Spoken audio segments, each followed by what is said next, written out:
안녕하세요. 화학 오늘도 반응에 대한 얘기를 해 보려고 합니다. 오늘은 이 반응을 좀 이용하는 얘기가 될 것 같아요.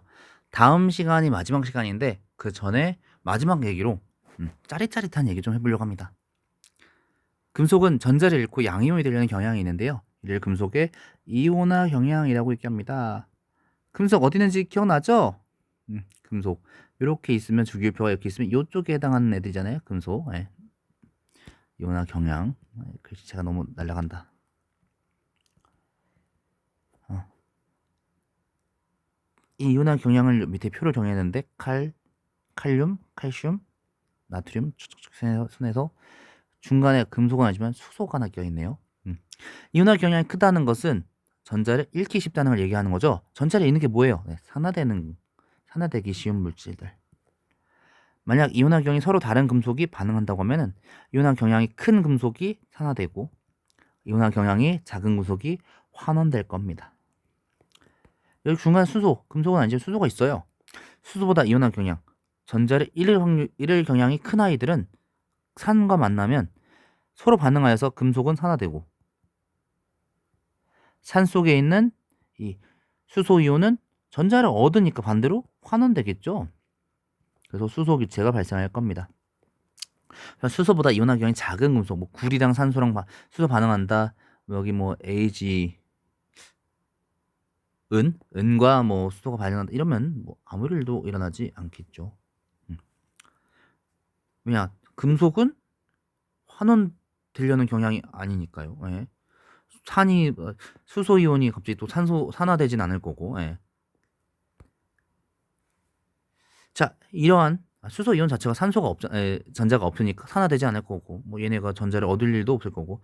이러한 이온 경향 차이와 산화 환원 반응 이용해서 짜릿짜릿한 얘기를 한다잖아요. 화학 에너지를 전기 에너지로 전환시키는 상치를 우리는 화학 전지라고 얘기합니다. 일반적으로 마이너스 극과 플러스 극은 이온화 경향 차이가 큰 금속들을 이용해요. 마이너스 극에는 이온화 경향이 큰 금속이 산화되고 반대로 플러스 극에는 작은 금속이 환원되면서 이 산화되면서 나온 전자가 플러스극으로 이동하면서 전류가 흐르게 되는 거죠. 가장 첫 번째 전지는 볼타 전지 한번 알아봅시다. 아이언판과 구리판을 묽은 황산에 담그고 두 금속판을 도선을 연결한 장치예요. 마이너스 극 아까 뭐 된다 했죠? 아이언판이 산화됩니다. 그럼 점점 질량이 감소하고 전자가 튀나오고 도선을 따라 이동하겠죠. 플러스 극에서는 이 묽은 황산에 있는 수소 이온이 환원되면서 이 전자를 얻으면서 수소 기체가 발생하게 될 거예요. 구리판은 반응과 관련이 없잖아요. 질량이 변하지 않을 겁니다. 하지만 볼타 전지에서의 가장 큰 문제는 이 수소 기체 발생하다 보니까 이 수소 기체가 전자의 이동을 방해합니다. 이거를 분극 현상이라고 얘기하는데요. 분극 현상이 일어나서 전압이 급격 떨어집니다. 이걸 막기 위해서 만든 게 다니엘 전지예요. 아연판은 황산 아연 수용액, 구리판은 황산 구리 수용액 넣어서 두 전해질 수용액을 염다리로 연결한 거예요. 염다리는 한쪽은 좀 이것부터 얘기할게요. 마이너스 극에서는 아연판이 산화돼서 질량이 감소하고 플러스 극에서는 구리가 이 전자를 얻어서 환원되면서 점점 질량이 증가합니다.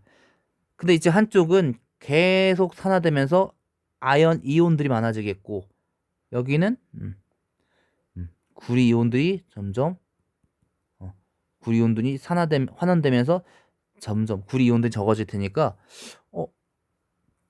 불균형이 일어나겠죠. 한쪽은 이온들이 점점 많아지고 한쪽 이온들이 점점 적어지고 전하의 불균형이 생길 거예요. 염다리가 이거를 해소합니다. 염다리를 구성하는 물질 중에 양이온은 구리 전극 쪽으로, 음이온은 아이언 전극 쪽으로 이동하면서 많아진 이온을 혹은 적어진 이온을 개수를 다시 조정합니다. 전하의 불균형을 해소하고 양쪽 수용액이 계속 중성 상태를 유지할 수 있도록 돕는 역할을 해요. 전기 에너지를 이용하면은 결합된 물질도 분해할 수 있습니다. 우리가 이걸 전기 분해라고 얘기하는데요. 전해질의 수용액이나 용융액 이 물질을 어떻게든 녹여가지고 액체 상태를 만들어서 만든 그 액체에 직류 전류를 흘려주면 양이온은 마이너스 극으로 음이온은 플러스 극으로 이동하면서 마이너스 극에서는 환원 반응이 일어나 이 양이온이 전자를 얻으면서 물질이 만들어지고 그 원래 물질로 만들어지고 플러스 극에서는 산화 반응이 일어나서 음이온 물질이 전자를 잃으면서 물질이 분리됩니다. 전해질 수용액은 뭔 소리예요? 이 물질들 어떻게든 분리시켰다는 거잖아요. 이온이든 뭐든 이렇게 분리시킨 상태에서 환원되고 산화되니까 원래 물질이 다시 각각의 분자 상태로 각각의 물질로 분해될 수 있는 거죠.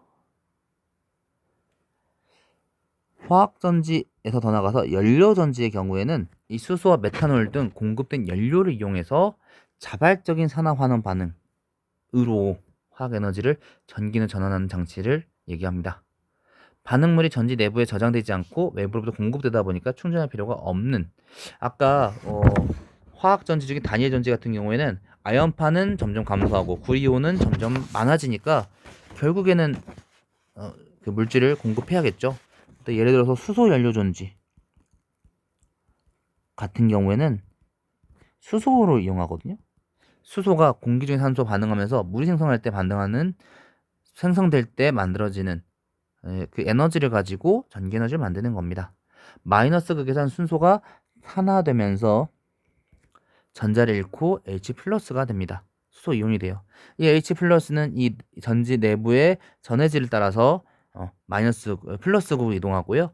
전자도 역시 이동하면서 플러스극으로 이동하고 산소와 같이 수소 이온, 전자가 같이 반응하면서 환원 반응이 일어나면서 물이 생성되는 친환경적인 전지 또 이 화학 반응을 이용하면 만들 수 있다는 거 한번 얘기 생각해 보면 좋을 것 같아요. 자, 오늘은 이제 화학 반응을 이용해서 활용하는 예를 얘기해 봤던 것 같아요. 짜릿했던 얘기, 우리가 쓰고 있는 이 전지들이 어떻게 활용되고 있는가, 전기적 성질 가지고 산화환원 반응을 이용해서 물질들을 분해하고 이런 얘기를 좀 해봤던 것 같네요.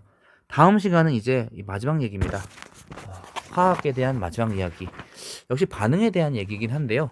반응뿐만 아니라 어떤 물질, 결합에 대한 얘기도 살짝 해보려고 합니다. 마지막 시간인 만큼 이 전지뿐만 아니라 화학을 우리가 왜 해야 되는지, 화학이 어떤 영향을 미치는지 이런 것들에 대한 얘기를 해보려고 합니다. 벌써 다 마지막 시간이네요. 다음 시간에 뵙겠습니다. 참 고생하셨습니다. 다음 시간에 뵙겠습니다.